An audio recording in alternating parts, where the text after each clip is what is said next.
Hello to you all, my name is Freethinker and this is my attempt at a video response to the debate between Richard Dawkins and David Quinn that took place on the RTE radio some time ago.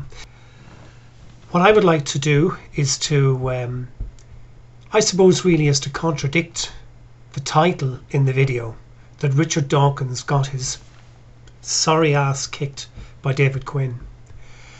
The title of the video is pejorative. Just because you write a title on the video doesn't really mean that Richard Dawkins got his ass kicked. Let's listen to some of the things that David Quinn has to say, and let's see just how accurate they are. Let's see just how rational they are. And remember, just because you shout the loudest, just because you interrupt the most, doesn't mean to say you win an argument. We have to allow the man to speak in his own words, and then we actually have to sit back and really think about what he has to say and see where is the sense in what he has to say, if there is any. And let's see what he has to say about evolution, and let's see how he develops the conversation. Listen to this, please. The theory of evolution explains how matter, which we're all made from, organised itself into, for example, highly complex beings like Richard Dawkins and Ryan Tubridy and other human beings. But what it doesn't explain, just to give one example, is how matter came into being in the first place. So what we have here is a criticism of Darwin's theory of revolution, Darwin's theory of evolution. When you consider that Darwin's theory of evolution has given us an explanation as to why I exist and why you exist and why people like Dawkins and Quinn exist, it is perhaps the most profound discovery ever in human knowledge. And yet this apparently is not enough for David Quinn, because the theory of evolution doesn't explain where matter came from. The theory of evolution never set out to explain where matter came from. What it set out to explain was how we as life forms came about from matter via the process of evolution once life had started. And that has been a profound discovery. If you were to criticize it for not explaining where matter came from, then you might as well criticize all other theories. For example, the theory of gravity, the theory of nuclear fusion or nuclear fission, possibly even all theories relating to mechanics, light, heat, you name it. They don't explain where matter came from. So should we really wipe them off the system as well? Of course not. He moves on to answer a fairly important question put to him by Ryan Tubridy. What's his evidence for the existence of God? Back to the original question. Have you any evidence for me? Well, I would say the existence of matter itself. I would say the existence of morality. Myself and Richard Dawkins would have a clearly different understanding of the origins of morality. I would say free will. If you're an atheist, logically speaking, you cannot believe in objective morality. You cannot believe in free will.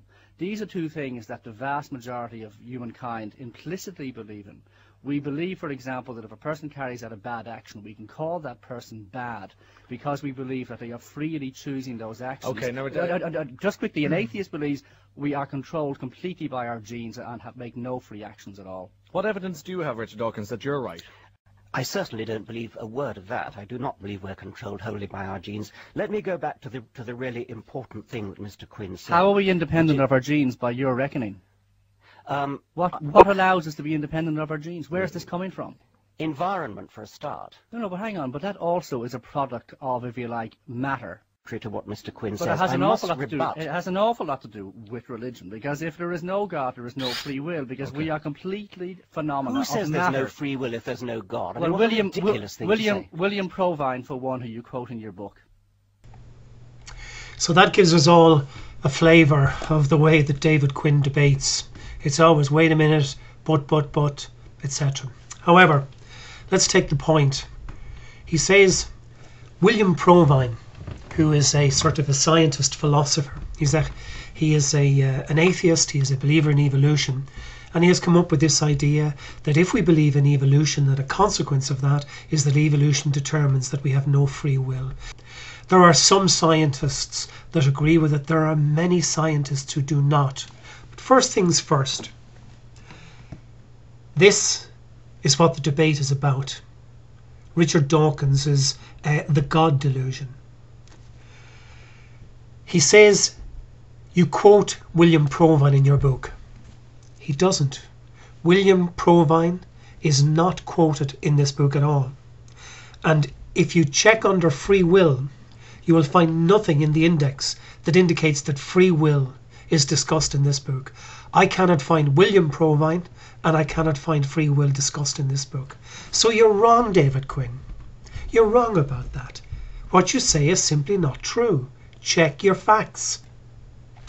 David Quinn says, as in part of that radio interview, and you can listen to it yourself quite easily, he says, without religion, there can be no free will. Do you know, it's funny, but that is absolute nonsense. And let me try and explain to you why I believe it's nonsense. If you believe in a deity, that deity, by virtue of his power and by virtue of his knowledge, knows every single thing that you are going to do. And not just you, but your fellow citizens, past, present and future. He knows every single thing that went on, every thought, every sin, everything you want to know. So he knows what you are going to think, what you are going to do, what you are going to say, and how you are going to act. And he knows that long before you do it. Now, if you do something that is different to what he determines, then he's not really omniscient anymore. And if he's not omniscient, he's not omnipotent. And that doesn't really make him a god. So the very idea that without religion you wouldn't have free will is a nonsense. With religion, you do not have free will. Because if somebody knows precisely what you are going to do and when you are going to do it in the future, then you have no choice but exactly do that, exactly follow that. So the idea that religion gives us free wills is nonsense. What gives me free will is, as a sentient being, as an intelligent sentient being with a brain and a mind, I have within that the agents for making up my own free will based on the conditions in which I find myself. I do not believe and I do not accept William Provine's idea that everything we do is predetermined from essentially the Big Bang. I mean, the very idea that I choose to make this video was determined by events in the Big Bang is a nonsense. Why not use other philosophers who disagree with that? Daniel Dennett, Sam Harris, Richard Dawkins himself. They all disagree with the idea that we are predetermined. They express the idea that we have free will. Yet David Quinn picks on one man and says, if you do not accept this, then you are not with the program. You do not know your subject. Does David Quinn accept what William Provine says? Does David Quinn fail the program if he does not accept what William Provine says? The answer is of course not. No more than Richard Dawkins.